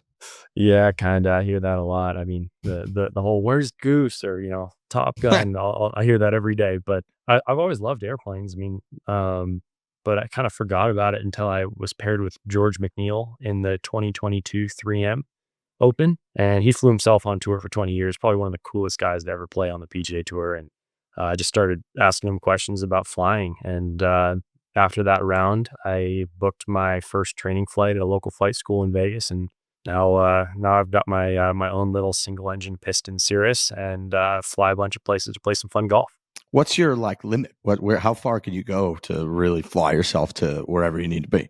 The plane's limited to 1,000 nautical miles, but loaded up with people and bags, you're kind of, I try to limit to like 2 to 3 hours in the plane because there's no bathroom, and at that point it gets to be a long ride. But my real limitation is I just play a lot of tournaments and I don't get to fly a ton. So when I was hurt for 6 months with a shoulder injury in 23, I did my instrument training and I was flying several days a week and was doing a bunch of solo flying then because I just felt like I was sharp. And but I haven't flown in 5 weeks now, and I would definitely not get up in the plane alone. First one back cold turkey. So hopefully this off season I'll get to do a little bit more fun flying. What was it? Arnie flew himself a lot, didn't he? He did. He had a lot bigger and faster planes than I'm flying right now. But yeah, it was pretty cool. He usually had a co-pilot fly with him, which I think it's great. It makes it a fun experience, not a stressful experience. If you need to take a quick break or a rest or just have another set of eyes up there, it's great. But for me, it's my escape. It's when I don't want to think about golf or anything else. I just get up in an airplane. You have to be completely focused on what you're doing. It's got to be pretty stressful, man. I can't even, because we're not exactly like you guys, but we take 100 flights or so a year. Each one of us jumping around, filming, going to events, hosting events, whatever it is, and you do think a lot when you're taking an Uber to another international airport to check bags and wait another time. Even if everything goes smoothly, it's still another couple hours added to each day. Just the logistics of having to go through the commercial and all that. So I've thought about it. I've seen some friends, over the years, you just kind of accumulate friends on Instagram or whatever that I see they're starting to, I'm like, holy shit, this person's like going through flight training and now this person's flying like 6 months later or whatever. I'm like, oh my God. But I just feel like that would be too much stress on me to be like, I'm in control of an airplane.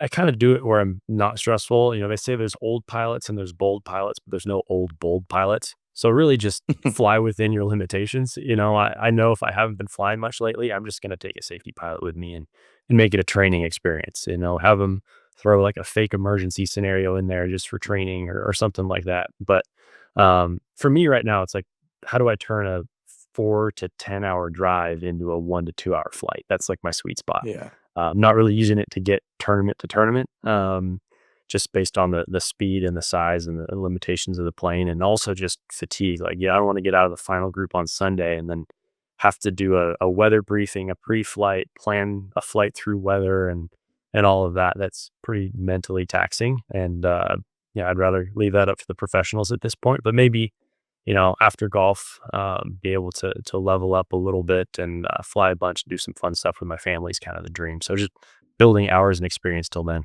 Yeah, it's very similar. I got a buddy, Dustin, who's one of the only people I know who's got a similar plane. And we did like a golf trip one time. I think it was San Francisco area. And the next day it was like foggy, not ideal weather.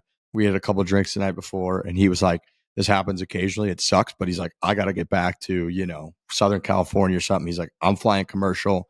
And then next weekend, I'm just going to have to fly back, get my plane and do it when there's good weather. Absolutely. I mean, that's the way to do it. Make it fun. Don't make it stressful. And, I'm sure you saw, like, the view from the front seat is so cool. It's so fun to be involved in there. And it's like the most fun video game of all time. So I'm really, really fortunate to be able to do that. I'm really fortunate that I got set up with a great flight school with really good instructors and get to fly really good, safe planes. Like the Cirrus plane that I fly, the entire airplane has a parachute. So when you're flying a single engine piston plane, it's really important to have that kind of backup, that if you have an engine failure and there's nowhere you can safely put the plane down, you just pull the handle and the whole plane goes down safely. And so me flying with my wife and my family, that kind of safety and backup option is really important to me. Very cool. It's very cool that you do that. Like I said, I don't know that I could handle it, so I'm impressed at anybody that can. I know you had spoken quite a bit about, last fall, one of your big goals was to get into the Masters. I believe you said, watching Scotty Scheffler's victory and you were kind of upset that you weren't there. You didn't have a tee time. Now, you've played the Masters, had 3 major championships this year. I would say comparatively have done pretty damn well and trending in the right direction. What was that first Masters experience like? It was like drinking from the fire hose, to be honest. It's amazing how much local knowledge there is around that golf course versus any other.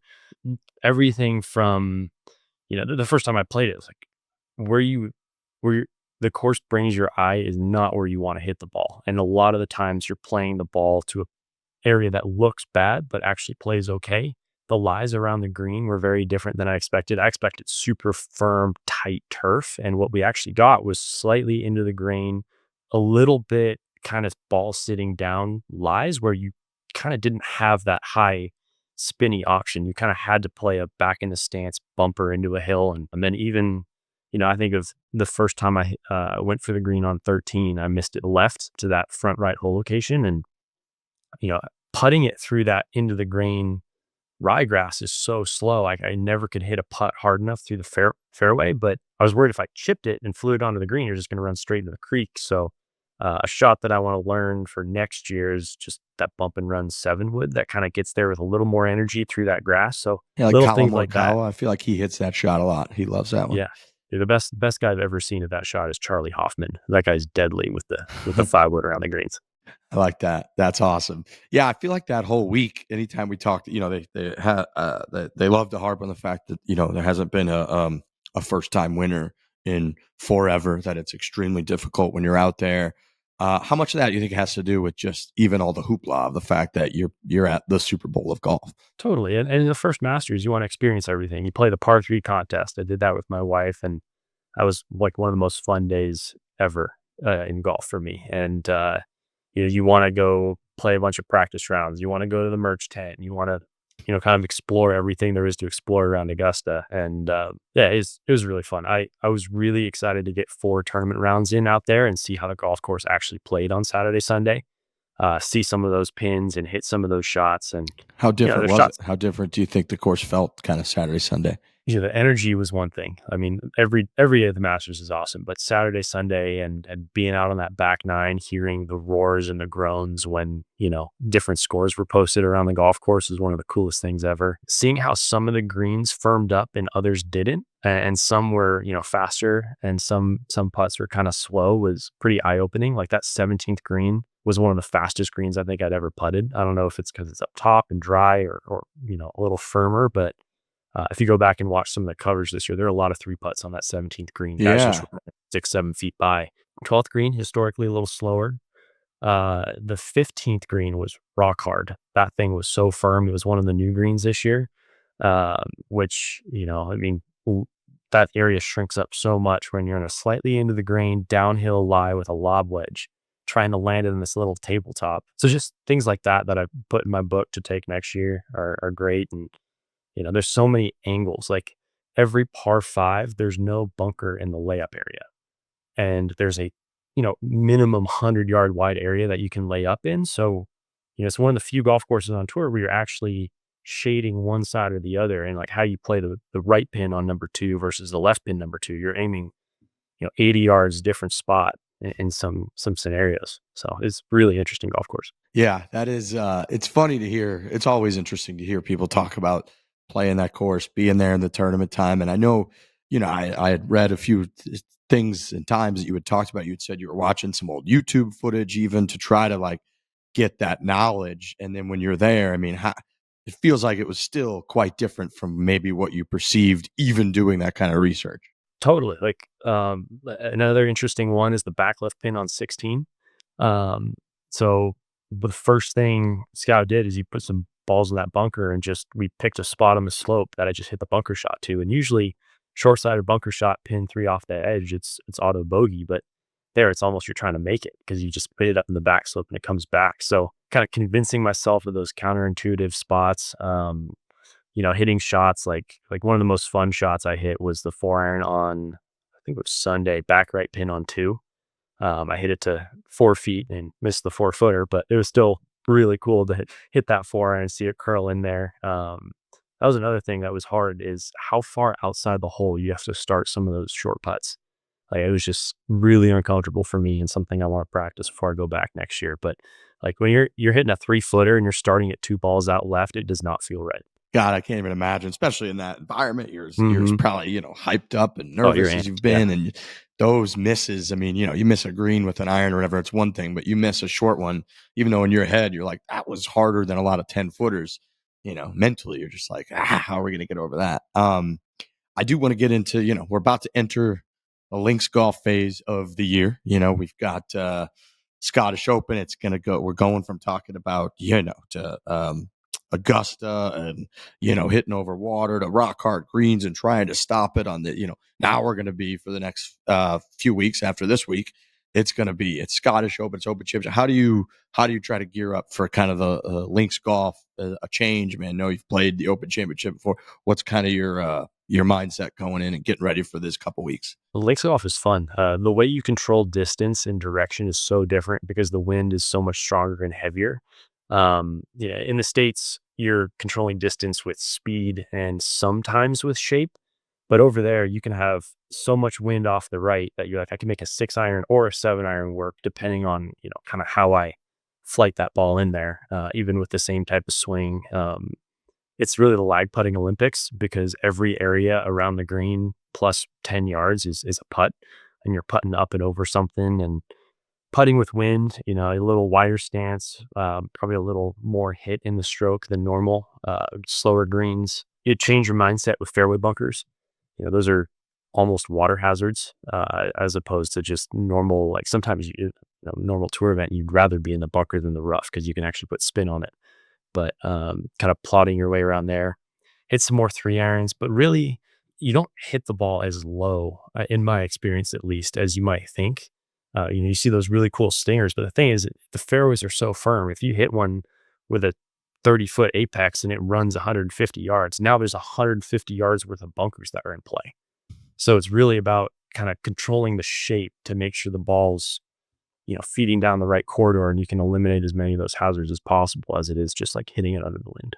You mentioned sort of the lag putting, and it's, you got to hit it a little more. Have you experimented at all? Sometimes we've seen guys put lead tape on their putter. Have you experimented with any kind of tweaks like that? I've experimented way too much with the putting. I had the same putter for about 7 years, and I kept, I changed putters 5 or 6 times in the last year, kind of trying to find a feel after changing golf balls, changing to a softer golf ball, trying to find a feel. And I just went back to that old putter. There's nothing like the old trusty. So I'm very, very, or going forward, going to be very loyal when it comes to that feel, because you just build up that feel and that touch with the same look and the same shape and the way it swings and everything. The hit is a little bit more reactionary. So when it's slower greens, kind of a long flowy stroke doesn't work as well when you're getting buffeted too by the wind.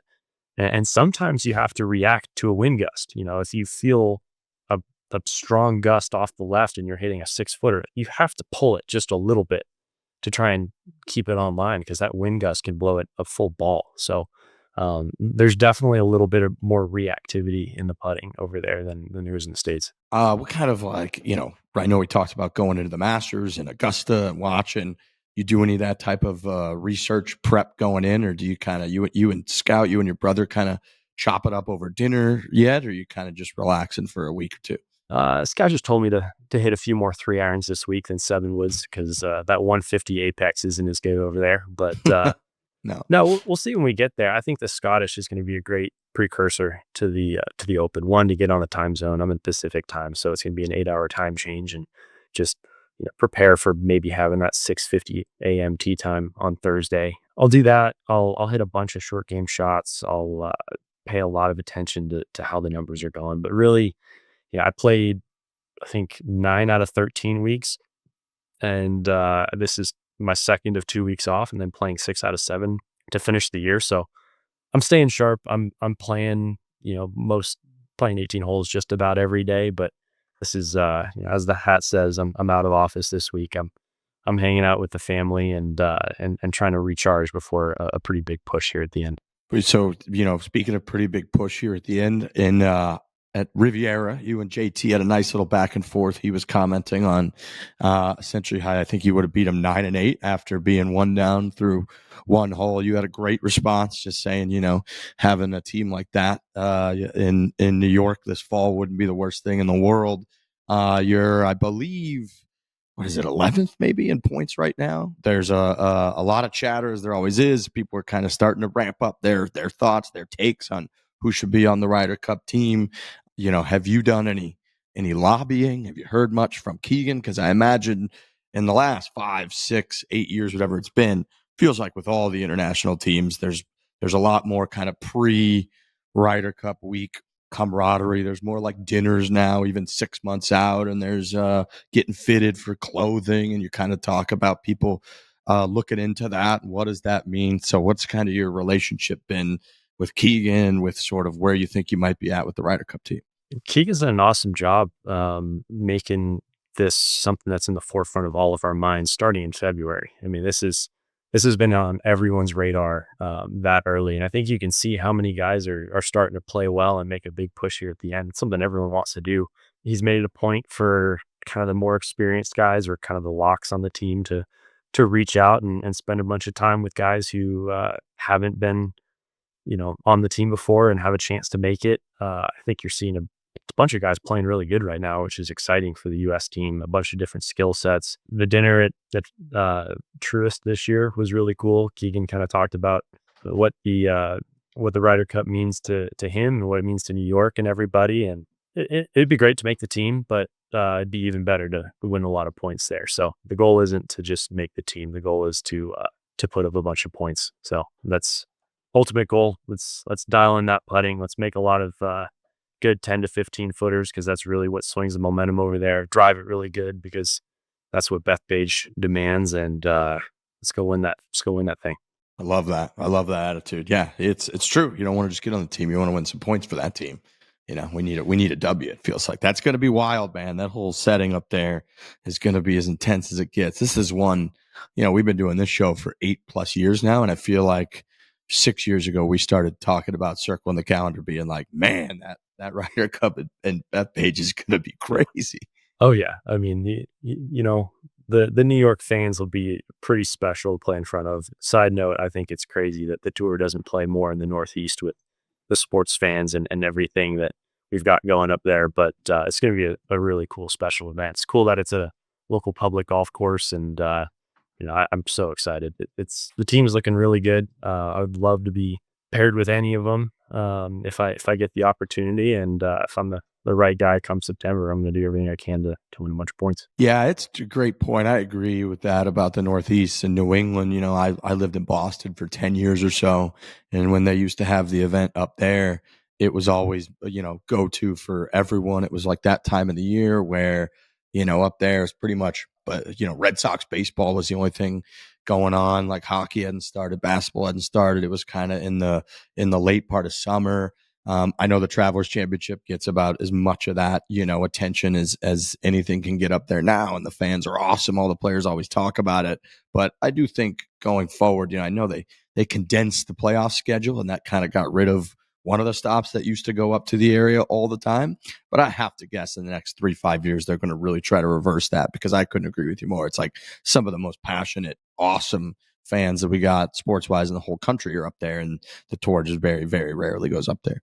Totally. And they love golf, and the golf courses up in that part of the country are unbelievable. Awesome. So I'm sure that there's a huge opportunity there, and I'm really hopeful we get to go play some more golf up there soon. I mean, even the atmosphere at Liberty National was so cool when we got to play that golf tournament. And TPC Boston's a little bit out of the way, but still same thing, super fun. So I think there's some good stuff coming there. All right, Mav. Well, I know it's out of the office, like you said, so you're kind of relaxing a little bit and then gearing up for this final stretch. So to take some time, chat with us about golf and everything, it's great insight. You've had just a hell of a year, so congratulations and all the great play. And yeah, man, hopefully we'll see you on that Ryder Cup team at Bethpage. That's the plan. I'm gonna do everything I can. So thank you. Appreciate it. All right, Maverick. Thank you. Appreciate it.